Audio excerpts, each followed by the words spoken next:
नमस्कार दोस्तों, मैं राज पांडे। आप देख रहे हैं आरसीएम टुडे। आइए जान लेते हैं अभी की बड़ी खबर, मुख्य समाचार के बारे में। वीडियो को पूरा देखने के पहले वीडियो को लाइक शेयर करना मत भूलें। वीडियो पसंद आए तभी लाइक करें। अगर आपको वीडियो पसंद नहीं है तो वीडियो को डिसलाइक कर दें। इसी प्रकार की जानकारी के लिए आप हमसे जुड़ भी सकते हैं। चैनल को सब्सक्राइब कर लें, बेल आइकन दबा दें, ऑल पर सेलेक्ट कर दें, जिससे हमारे वीडियो का नोटिफिकेशन आप तक सबसे पहले पहुंच जाए, वीडियो को आप सबसे पहले देख पाएँ। वीडियो को जब भी ओपन करें तो वीडियो को लाइक या डिसलाइक करना मत भूलें। पहली खबर डीएलएड 2021 की परीक्षा को लेकर है। 2-2 हज़ार रुपये में बेचा था डीएलएड का पेपर, बदायूं का शिक्षक गिरफ्तार। प्रयागराज के साथियों ने परीक्षा से घंटा भर पहले व्हाट्सएप पर भेजा था पेपर। आपको बता दें, बदायूं के उसामा में निजी स्कूल में पढ़ाने के साथ कोचिंग भी चलाता है आरोपी की तस्वीर यहाँ पर दी गई है। इसका मतलब है कि पेपर आउट हुआ था और 2-2 हज़ार रुपये में बेचा गया था। अब इस परीक्षा को रद्द होना तय है। यहाँ पर देखिए पूरी जानकारी दी गई। बताया गया है कि डीएलएड के चौथे सेमेस्टर के गणित का पेपर लीक कराने के मामले में पुलिस ने बदायूं में थाना उसामा के मोहल्ला धीमरान में रहने वाले शिक्षक शाहनूर को गिरफ्तार किया है। यह पेपर उसने प्रयागराज के गैंग से व्हाट्सएप पर मंगाकर 2-2 हज़ार रुपये में बेचा था। पुलिस उसके गैंग के दूसरे सदस्यों की तलाश कर रही है। मैं आपसे बताना चाहता हूँ, इनकी तो लाइफ गई। फिलहाल अन्य जो थे उन्हें छोड़ दिया गया। यहाँ पर देखिए लिखा हुआ है कि पेपर खरीदने वाले छात्रों को पुलिस ने छोड़ दिया। शाहनूर का कहना है कि पुलिस ने 3-4 छात्रों को भी पकड़ा था जिनके व्हाट्सएप पर डीएलएड का पेपर आया था। पुलिस उन सभी को पकड़कर थाने लाई, लेकिन सांठगांठ करके छोड़ दिया। उसने बताया कि वह प्रयागराज के आलोक से कभी नहीं मिला है, उससे उसका संपर्क फेसबुक पर ही हुआ था। तो फिलहाल पुलिस के द्वारा जो किया गया, छोड़ा गया है या गलत किया गया है। अगर किसी के व्हाट्सएप पर पेपर आया तो गलती से भी आ सकता होगा, क्योंकि ग्रुप होता है, ग्रुप के माध्यम से भी शेयर होने लगता है जब कोई पेपर आउट होता है। तो इस बात की पुष्टि पीएनपी को करना है कि पेपर को रद्द करना है या नहीं। लेकिन मैं आपको बता दूं, 101% मानकर चलिए कि पेपर रद्द हो जाएगा, पुनः पेपर होगा। और जो ये भाई साहब पकड़े गए हैं शाहनूर जी, इनको जो है जेल में जाना तय है। इनका करियर पूरा बर्बाद होना भी तय है। फिलहाल इस तरह की हरकत आप लोग मत करिएगा, नहीं तो आपको भी जेल में सड़ना पड़ेगा। अगली खबर की पशु विभाग देगा बेरोजगारों को निःशुल्क 50-50 मुर्गी। बेरोजगारी दूर करने का नया तरीका। जैसा कि आप अपने स्क्रीन पर देख रहे हैं, गांव गरीब को आत्मनिर्भर बनाने के लिए सरकार ने योजना चलाई है। मुर्गी पालन का प्रशिक्षण देने के बाद इन लोगों को मुफ्त में 50 मुर्गी दी जाएगी। इनके खिलाने के लिए दाना भी विभाग ही उपलब्ध कराएगा। पशु विभाग ने तैयारियां शुरू कर दी हैं। तो आप देख सकते हैं कि आत्मनिर्भर किस तरह से बनाया जा रहा है। एक योजना है, योजना के तहत अगर आप बेरोजगार हैं तो आपको रोजगार दे दिया जाएगा 50-50 मुर्गी देकर। क्या आप रोजगार करेंगे? अगर रोजगार करना चाहते हैं तो जरूर रजिस्ट्रेशन करवाएं। अगली खबर रीट परीक्षा 2021 को लेकर है। राजस्थान सरकार का बड़ा फैसला, 600 परीक्षार्थियों की परीक्षा 16 अक्टूबर 2021 को करवाई जाएगी। परीक्षा को रद्द कर दिया गया है। जैसा कि आपको मालूम होगा कि आरोप लगे थे, जांच की गई, पुष्टि हुई तो सरकार ने परीक्षा को रद्द कर दिया। इसके संबंध में बोर्ड के द्वारा आधिकारिक सूचना दे दी गई है। जैसा कि आप अपनी स्क्रीन पर देख रहे हैं, यहाँ पर लिखा हुआ है, अलवर जिले के कमला देवी महाविद्यालय ढींकवार मांडन नीमराना परीक्षा केंद्र के 600 परीक्षार्थियों की करवाई जाएगी परीक्षा। द्वितीय लेवल की रीट परीक्षा 16 अक्टूबर 2021 को की जाएगी आयोजित। राजस्थान बोर्ड के अध्यक्ष डॉक्टर डीपी जारोली ने दी जानकारी। सभी परीक्षार्थियों को अलवर जिले में नया परीक्षा केंद्र किया जाएगा आवंटित। इस परीक्षा के लिए सभी 600 परीक्षार्थियों को नए प्रवेश पत्र भी जारी किए जाएंगे, निर्गत किए जाएंगे। तो पूरी जानकारी इसमें दी गई है। तो बहुत ही अच्छी खबर है कि सरकार के द्वारा त्वरित कार्रवाई की गई। पेपर बड़े पैमाने पर आउट नहीं हुआ था। जहां पेपर आउट हुआ था, जहां पर आरोप लगे थे, उस केंद्र का परीक्षा रद्द कर दिया गया है। आप अपनी स्क्रीन पर देख रहे हैं। अब तक की सबसे बड़ी खबर है। अगली खबर है कि कापियों की मूल्यांकन में मिल रही है छात्रों की गड़बड़ियां। महात्मा गांधी काशी विद्यापीठ में विद्यार्थियों की आपत्तियों के बाद कापियों का मूल्यांकन शुरू कर दिया गया है। समिति बनाकर कापियों की रैंडम जांच की जा रही है। हालांकि अभी तक मिली रिपोर्ट के अनुसार छात्रों ने या तो सही उत्तर नहीं लिखे हैं या फिर स्पेलिंग में गड़बड़ी की है। विश्वविद्यालय प्रशासन ने कहा है कि अगर मूल्यांकन में गड़बड़ी मिलती है तो उसका निस्तारण किया जाएगा। फिलहाल अभी तक की जानकारी के अनुसार छात्रों ने जो कॉपियों में उत्तर लिखा है उसमें गड़बड़ी पाई गई है।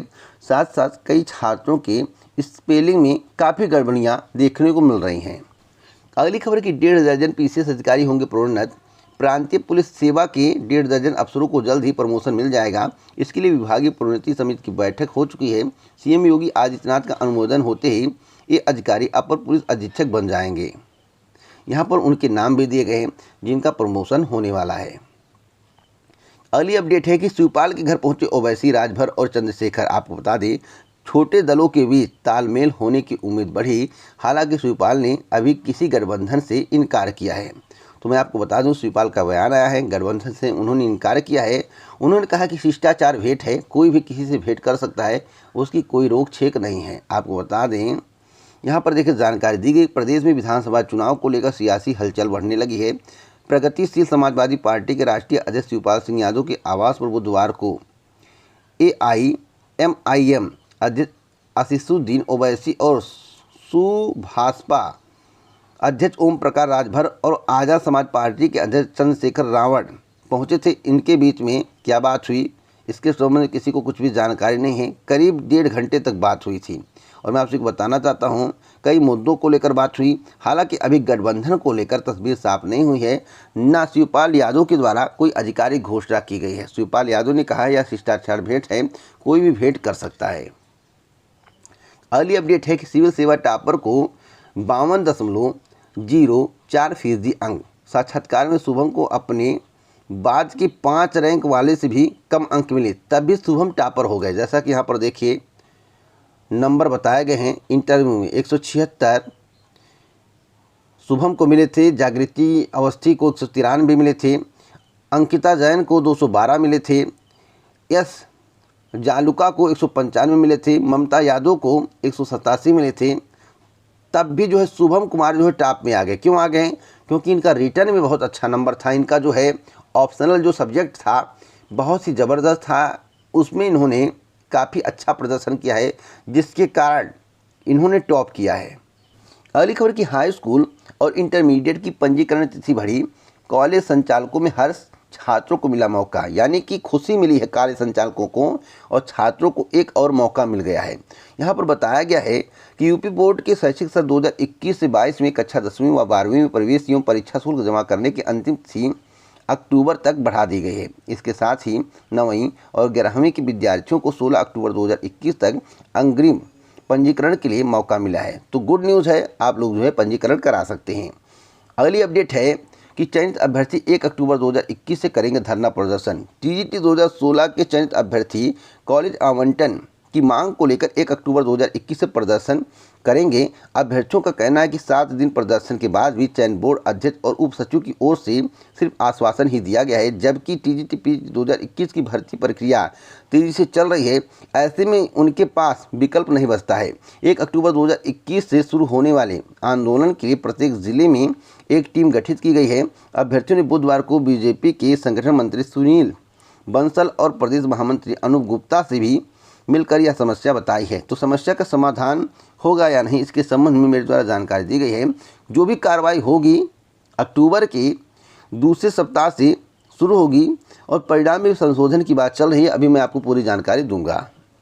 अगली खबर है कि कंप्यूटर नहीं टैबलेट से कराई गई प्रवेश परीक्षा। बीएचयू की खबर है, परीक्षा के लिए बने केंद्रों पर संसाधनों की कमी से छात्र हुए परेशान।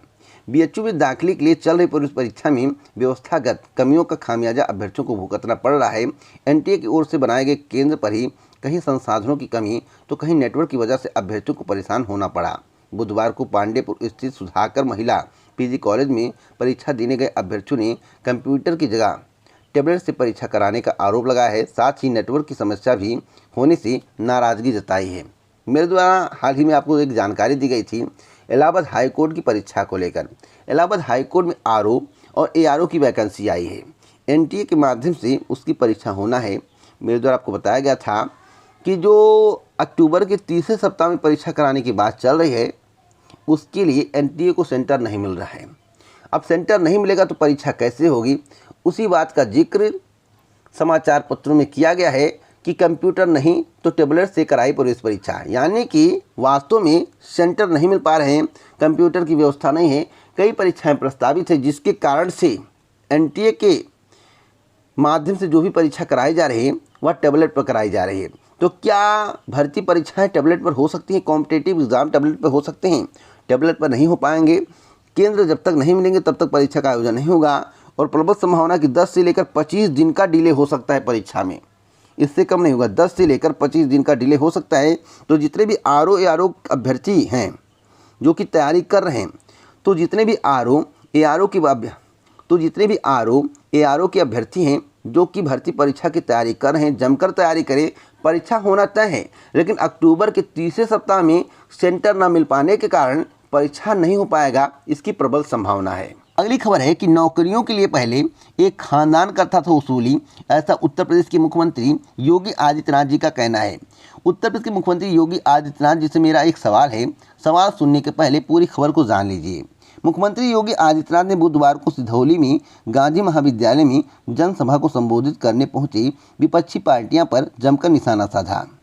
मुख्यमंत्री ने कहा कि 2017 से पहले सरकारी नौकरियां निकलने पर एक खानदान निकल पड़ता था वसूली के लिए, लेकिन अब हिम्मत नहीं है, किसी की हिम्मत नहीं है कि पैसा ले ले, पैसे पर नौकरी दे दे। और जो पिछली सरकार थी उसमें खूब पैसा चलता था। मैं उत्तर प्रदेश के मुख्यमंत्री योगी आदित्यनाथ जी से पूछना चाहता हूँ, जब भर्तियां आती हैं तभी भ्रष्टाचार होता है, जब भर्ती नहीं आएगी तो भ्रष्टाचार क्या होगा? और भ्रष्टाचार पर लगाम लगाना आपका काम है, इसलिए सत्ता परिवर्तन किया गया है और आपको सत्ता में लाया गया था कि आप भर्तियां देंगे और भ्रष्टाचार पर लगाम लगाएंगे। लेकिन आपके राज्य में भर्तियां नहीं आती हैं, अगर भर्तियां आती हैं तो पूरी नहीं होती हैं। मैं ऑन रिकॉर्ड आपको जानकारी दे सकता हूं, यूपी SSSC के माध्यम से आज तक जितनी भर्तियों का विज्ञापन जारी किया गया है उसमें कितनी भर्तियां कंप्लीट है और कितने कैंडिडेट को ज्वाइनिंग मिली है, ऑन रिकॉर्ड आप मंच से बता दीजिए। यूपी SSSC को या तो भंग कर दीजिए या तो उसकी व्यवस्था बढ़ा दीजिए।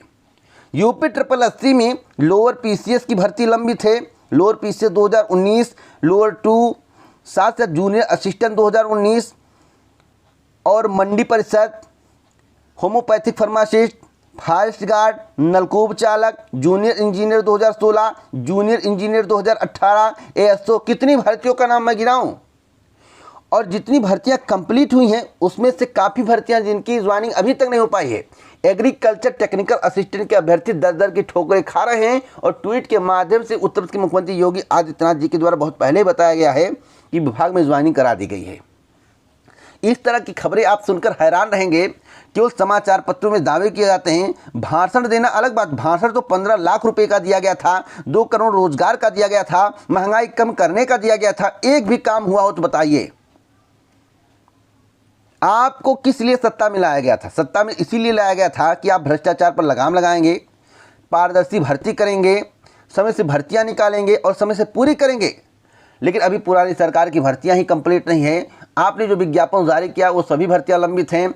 उत्तर प्रदेश लोक सेवा आयोग में हंगामा, उत्तर प्रदेश अधीनस्थ सेवा चयन आयोग में धरना प्रदर्शन, उत्तर प्रदेश माध्यमिक शिक्षा सेवा चयन बोर्ड पर धरना प्रदर्शन, लगातार धरना प्रदर्शन का दौर जारी है। 69,000 शिक्षक भर्ती में आंदोलन, 68,500 शिक्षक भर्ती में भ्रष्टाचार के आरोप, वीडियो भर्ती 2018 में भ्रष्टाचार के आरोप, जिस भर्ती परीक्षा को अब जाकर रद्द किया गया है। बताइए यूपी SSSC के माध्यम से कितनी भर्तियां कंप्लीट हुई हैं? और उत्तर प्रदेश लोक सेवा आयोग की बात छोड़ दीजिए, किसी की भी सरकार होती है, किसी की भी सरकार हो तो भर्तियां कंप्लीट होती हैं, आज कंप्लीट हो या 4 महीने बाद कंप्लीट हो। लेकिन उत्तर प्रदेश अधीनस्थ सेवा चयन आयोग की भर्तियां 3-3 साल तक लंबित रहती, 4-4 साल तक लंबित रहती हैं और पूरी नहीं होती है। तो सरकार इस पर जवाब नहीं देगी, केवल झूठे आंकड़े पेश करेगी। सरकार से मैं कहना चाहता हूं, भरे मंच से आप इस बात को कहिए कि यूपी SSSC में इतनी भर्तियां पूरी हो चुकी हैं, इतनी भर्तियां कंप्लीट हैं। आपने पीटी लगाकर भर्तियों को फंसा दिया। अगर आपको पीटी लगाना था तो 2022 विधानसभा चुनाव के बाद लगाते, जिसे 4 साल का समय मिलता। लेकिन आपने चुनाव के पहले पीटी को लगाकर भर्ती को फंसा दिया है।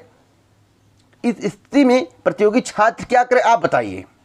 आप भ्रष्टाचार भ्रष्टाचार कहते रहते हो, भर्तियां आपके राज्य में कितनी पूरी हैं इसके बारे में आप जानकारी दो।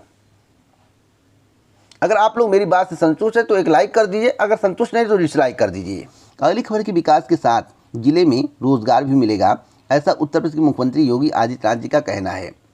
सीएम योगी आदित्यनाथ ने बुधवार को जिले में सपा बसपा को विकास के एजेंडे और तरक्की की उम्मीद से दूर वाली पार्टी बताया है, जबकि भाजपा का एजेंडा सिर्फ विकास है। सीएम ने यहां करीब 500 करोड़ की लागत वाली परियोजनाओं का लोकार्पण एवं शिलान्यास किया।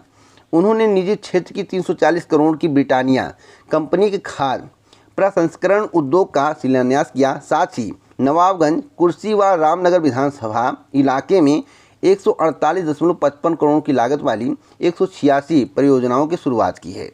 तो फिलहाल कितना रोजगार मिलेगा या तो समय बताएगा। मनरेगा को छोड़कर मुख्यमंत्री योगी आदित्यनाथ जी के द्वारा कितना रोजगार दिया गया इसका रिकॉर्ड दे देना चाहिए। साथ साथ 50-50 मुर्गी वाला जो रोजगार है बहुत अच्छा रोजगार है, जिसके संबंध में अभी मेरे द्वारा आपको जानकारी दी गई है। आप उस रोजगार को कर सकते हैं। फ्री फंड वाला रोजगार है, बस जाकर प्रशिक्षण लीजिए और मुर्गी पालन शुरू कर दीजिए। काफ़ी पैसा है मुर्गी पालन में, आप लोग जानते होंगे, मुझे बताने की आवश्यकता नहीं है, बस आपको पोल्ट्री खोलने की आवश्यकता है। अगली खबर की सरकारी पदों पर अनुच्छेद 14 व 16 के अनुरूप होनी चाहिए नियुक्तियां, ऐसा सुप्रीम कोर्ट का कहना है। आपको बता दें, सुप्रीम कोर्ट ने बुधवार को कहा कि सरकारी पदों पर नियुक्तियां संविधान के अनुच्छेद 14 व 16 के अनुरूप होनी चाहिए और पात्रता मापदंड एक समान होना चाहिए, जिसमें मनमाने चयन की कोई गुंजाइश ना हो। शीर्ष अदालत ने जम्मू कश्मीर में एक प्राथमिक शिक्षक का चयन दरकिनार करते हुए यह टिप्पणी की है। उम्मीदवार पात्रता मापदंड के हिसाब से अधिकतम उम्र सीमा पार कर चुका था। जस्टिस AL नागेश्वर राव और जस्टिस संजीव खन्ना की पीठ जम्मू कश्मीर सरकार की अपील पर सुनवाई कर रही थी, जिसमें जम्मू कश्मीर हाई कोर्ट के आदेश को चुनौती दी गई थी। उल्लेखनीय है कि संविधान का अनुच्छेद 14 कानून के समक्ष समानता और अनुच्छेद 16 सरकारी रोजगार के मामलों में अवसरों की समानता की बात कहता है। तो फिलहाल इसी अनुच्छेद को लागू किया जाना चाहिए और इसी के अनुरूप भर्तियां होनी चाहिए, जिससे कोई बाधा ना उत्पन्न हो। अगली खबर नई प्राइमरी शिक्षक भर्ती को लेकर है। नई प्राइमरी शिक्षक भर्ती के संबंध में इस चैनल के माध्यम से आपको समय समय पर जानकारी दी जाती है। जो भी जानकारी दी जाती है ऑथेंटिक होती है। प्राइमरी शिक्षक भर्ती के संबंध में जो मांग प्रशिक्षुओं के द्वारा की जा रही है बहुत ही सराहनीय है, मैं इसकी तारीफ़ करता हूं। मैं आपसे बताना चाहता हूं कि प्रशिक्षित बेरोजगारों ने जनवरी में मांगी शिक्षक भर्ती परीक्षा, यानी कि दिसंबर में विज्ञापन जारी हो तो सुपर टेट की परीक्षा जनवरी में करा लिया जाए। इसके संबंध में शासन के द्वारा निर्णय लिया जाना है। अभी तक समिति की रिपोर्ट नहीं आई है। समिति की रिपोर्ट 15 अक्टूबर के आसपास आ जाएगी। यहाँ पर क्या लिखा हुआ है पहले आप इसको सुनिए, उसके बाद मैं आपको पूरी जानकारी दूंगा। बेसिक शिक्षा में शिक्षक की कमी पूरी करने के लिए रिक्त पदों को भरने की कवायद शुरू हो गई है। रिक्त पदों का आकलन करने के लिए गठित 3 सदस्यीय समिति जल्द ही छात्र शिक्षक के अनुपात के मुताबिक जल्द ही रिपोर्ट प्रस्तुत कर देगी। साथ ही उत्तर प्रदेश शिक्षक पात्रता परीक्षा कराकर दिसंबर में परिणाम घोषित कर दिया जाएगा। 28 दिसंबर को शिक्षक पात्रता परीक्षा का परिणाम घोषित होगा। ऐसे में TET व केंद्रीय शिक्षक पात्रता परीक्षा यानी कि CTET पास कर चूँकि प्रतियोगी ने मुख्यमंत्री को पत्र लिखकर जनवरी में प्राथमिक शिक्षक भर्ती परीक्षा कराए जाने की मांग की है, ताकि आगामी विधानसभा चुनाव की प्रक्रिया में भर्ती फंसे न। मैं आपसे बताना चाहता हूं, अगर परीक्षा की तिथि दिसंबर में घोषित कर दी जाती है और तैयारियां पूरी कर ली जाती हैं और समय से विज्ञापन जारी कर दिया जाता है तो परीक्षा जनवरी में हो पाएगी। नहीं तो अधिसूचना जारी होने के बाद, जब अधिसूचना जारी हो जाएगा तो चुनाव आयोग से सरकार को परमिशन लेना पड़ेगा। अगर सरकार परमिशन नहीं लेगी तो परीक्षा नहीं हो पाएगी। जो आपने मांग अब किया है, जिसके लिए आप आगे अब आए हैं, इसके लिए आपको पहले आगे आना था और यही बात करनी थी जो आज आप कर रहे हैं। मैं आपकी तारीफ़ करता हूं, आपका सराहना करता हूं, क्योंकि आपने ऐसे कदम को आगे बढ़ाया है। आपने ऐसी सोच रखी कि परीक्षा जनवरी में होनी चाहिए। इसके लिए आपको पटल पर आना पड़ेगा। पटल पर आएंगे, मीडिया में हाईलाइट होगा, दूर दूर तक आवाज़ जाएगी, लोगों तक बात पहुंचेगी, सरकार तक बात पहुंचेगी। मैं मानता हूं कि आपकी भर्ती परीक्षा समय से पूरी हो जाएगी। लेकिन आप लोग घर बैठे रहेंगे, क्यों? समाचार पत्रों में आने से भर्तियां पूरी नहीं होती। समाचार पत्रों में बहुत सारी खबरें आती हैं, कुछ भी नहीं होता है। तो समाचार पत्र की बजाय आप पटल पर आइए, संख्या बल दिखाइए। पक्का मैं कहता हूं कि भर्ती आएगी और कंप्लीट भी होगी। लेकिन अगर आप पटल पर नहीं आते, संख्या बल कम रहता है, 10 लाख की संख्या है, 500 लोग आते हो, 1000 लोग आते हो, 1500 लोग आते हो, 2000 लोग आते हो, तो इससे काम नहीं चलेगा। कम से कम 50,000 की संख्या होनी चाहिए। 50,000 की संख्या हो जाए, देखिएगा दिसंबर में विज्ञापन आएगा और जनवरी के पहले ही पखवाड़े में आपकी परीक्षा कैंडिडेट हो जाएगी। इतना तीव्र काम किया जाएगा। लेकिन आपको पटल पर आना पड़ेगा, शांतिपूर्वक सरकार तक अपनी मांगे पहुंचानी पड़ेंगी, तभी आपको नई प्राइमरी शिक्षक भर्ती देखने को मिलेगी। नहीं तो आप नई प्राइमरी शिक्षक भर्ती भूल जाओ। अगली खबर उत्तर प्रदेश लोक सेवा आयोग की है। सूचिता की आड़ में सूचना से वंचित कर रहा है उत्तर प्रदेश लोक सेवा आयोग। प्रतियोगी छात्र काफ़ी परेशान हैं। आपको बता दें, उत्तर प्रदेश लोक सेवा आयोग निष्पक्षता व सूचिता का हवाला देकर अभ्यर्थियों का कटाव, अंक व मार्कशीट जारी नहीं करता। कुछ प्रतियोगियों ने आरटीआई के माध्यम से पीसीएस 2018, लोअर 2015, पीसीएस जे 2018 के साथ अन्य परीक्षाओं के कट ऑफ अंक व मार्कशीट की मांग की थी। उन्हें उचित सूचना नहीं मिली। प्रतियोगी इसे गलत बता रहे हैं। कहते हैं कि मार्कशीट व कट ऑफ अंक जारी होने से उन्हें आत्म परीक्षण का मौका मिलता है। यही कारण है कि अब इस मुद्दे को कोर्ट में चुनौती देने की तैयारी चल रही है। तो फिलहाल मामला कोर्ट में जा सकता है। कोर्ट के द्वारा जो निर्णय होगा उत्तर प्रदेश लोक सेवा आयोग को उसे मानना पड़ेगा और मार्कशीट जारी करनी पड़ेगी। अगर उत्तर प्रदेश लोक सेवा आयोग के द्वारा पारदर्शी भर्ती प्रक्रिया अपनाई जा रही है तो मार्कशीट जारी करने में क्या हर्ज है। अगली खबर यूपी की है। यूपी की पुरानी भर्तियों में भी लागू होगा ईडब्ल्यूएस आरक्षण। मैं आपसे बताना चाहता हूँ, अब भर्ती को फंसा दिया गया। भर्ती को किस प्रकार से फंसाया गया है, अगर इसके संबंध में आपको जानकारी चाहिए तो आज दोपहर के बाद की वीडियो देखना मत भूलिएगा। दोपहर के बाद मैं आपको जानकारी दूंगा कि पुरानी भर्तियों को किस प्रकार से आयोग के द्वारा फंसाया जा रहा है और किस तरह से प्रतियोगी छात्रों को गुमराह किया जा रहा है। पूरी जानकारी दूंगा, भर्तियां कंप्लीट होंगी या नहीं। यहाँ पर देखिए लिखा हुआ है कि कृषि मंत्री संयुक्त परिषद 16 पद, जेई व फोरमैन 1477 पद, जेई सामान्य चयन 672 पद, सांख्यिकी अधिकारी भर्ती 904 पद यानी कि ASO। अब इसको पढ़िए आप। उत्तर प्रदेश अधीनस्थ सेवा चयन आयोग पुरानी भर्तियों में भी आर्थिक रूप से कमजोरों को 10% आरक्षण का लाभ देने जा रहा है।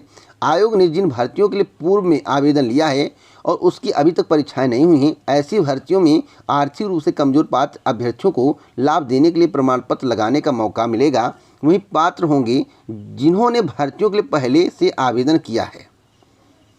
कौन कौन सी भर्तियां फंसेंगी इसके संबंध में पूरी जानकारी इस वीडियो में दी जाएगी। और मैं आपसे बताना चाहता हूं कि जो भी जानकारी मैं आपको दे रहा हूं 100% ऑथेंटिक है, समाचार पत्रों में आया है और जो मुझे जानकारी होती है उसके आधार पर मैं आपको जानकारी देता हूं।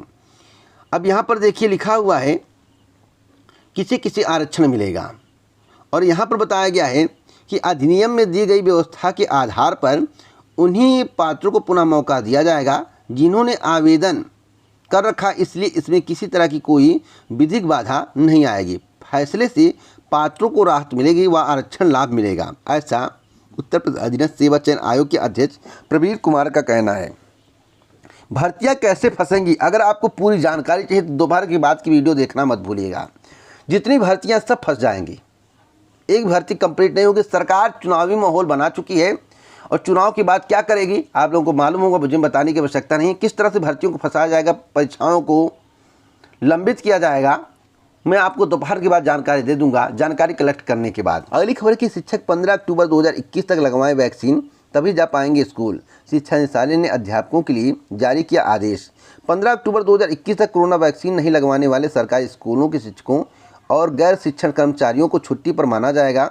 उन्हें स्कूल आने की भी अनुमति नहीं होगी। बुधवार को शिक्षा निदेशालय ने इस संबंध में एक आदेश जारी कर दिया है। आदेश में कहा गया है कि देश को कोविड-19 महामारी से खतरा है, इसके प्रसार को रोकने के लिए सभी प्रभावी उपाय करना आवश्यक है। अगली अपडेट है कि पीएम पोषण योजना, जो पहले मिड डे मील था उसका नाम बदल दिया गया है, पीएम पोषण योजना कर दिया गया है। स्कूल में त्यौहार पर मिलेंगे पकवान, कुपोषण पर होगा सरकार का वार। केंद्रीय शिक्षा मंत्री प्रधान ने कहा कि पोषण को जन अभियान बनाएंगे। तो सरकार के द्वारा केवल नाम बदला जाता है, काम नहीं बदला जाता है। नाम बदला जाता है और नाम पर काम नहीं किया जाता है। मैं आज तक का ऑन रिकॉर्ड बता सकता हूं, सरकार ने जिसका नाम बदला है, क्या सरकार के द्वारा वह निर्मित किया गया था? उत्तर प्रदेश में जितने नाम बदले गए कि सरकार ने निर्मित किया था?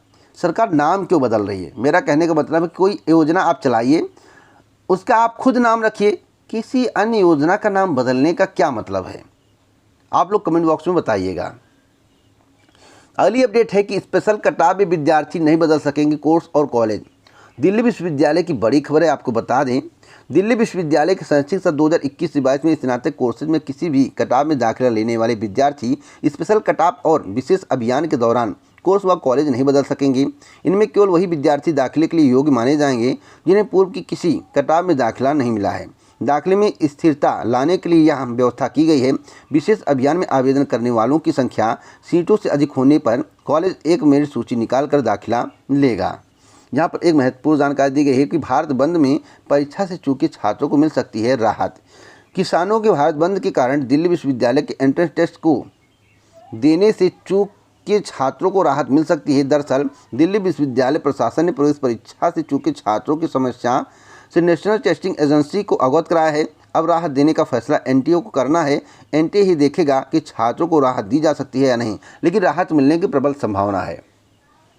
अगली अपडेट है कि परीक्षा से पहले डीएलएड प्रश्न पत्र लीक, जिसके संबंध में पीएनपी के द्वारा एक महत्वपूर्ण नोटिस जारी किया गया है। डीएलएड परीक्षा के प्रश्न पत्र लीक होने का सिलसिला थम नहीं रहा है। कई जिलों में एक साल भर गैंग द्वारा लीक किए जा रहे हैं, तो फिलहाल उन्हें पकड़ लिया गया। शाहनूर करके एक शिक्षक है जिसे पकड़ा गया है। अन्य लोगों की तलाश जारी है। अगली अपडेट है कि टीजीटी 2016 का परिणाम में होगा संशोधन। उत्तर प्रदेश माध्यमिक शिक्षा सेवा चयन बोर्ड सामाजिक विज्ञान और कला के नतीजों में करेगा बदलाव। उत्तर प्रदेश माध्यमिक शिक्षा सेवा चयन बोर्ड ने टीजीटी 2016 सामाजिक विज्ञान और कला परिणाम संशोधित होगा।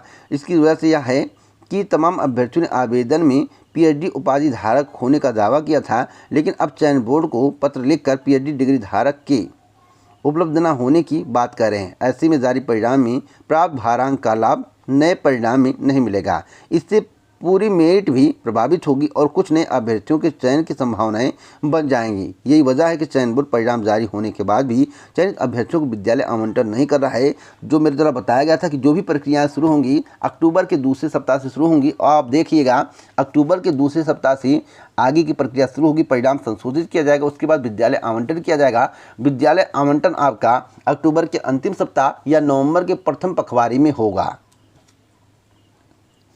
अगली अपडेट है कि उदार छवि के फूमियो किशिदा होंगे जापान के नए प्रधानमंत्री। आपको बता दें, पूर्व विदेश मंत्री किशिदा ने जीता पार्टी नेता का चुनाव, टीकाकरण मंत्री तारो कोनो हारे। तो फिलहाल नए प्रधानमंत्री जापान के बन चुके हैं, जैसा कि आप अपनी स्क्रीन पर देख रहे हैं। यहाँ पर लिखा हुआ है फूमियो किशिदा, जो कि जापान के नए प्रधानमंत्री होंगे। आप इनका नाम नोट कर लीजिए। अगर आपको इसी प्रकार की ऑथेंटिक जानकारी चाहिए तो आप उनसे जुड़ सकते हैं। जुड़ने के लिए चैनल को सब्सक्राइब करें, बेल आइकन दबाएं, ऑल पर सेलेक्ट करें। वीडियो को लाइक शेयर करना मत भूलें। जय हिंद, जय भारत दोस्तों, नमस्कार।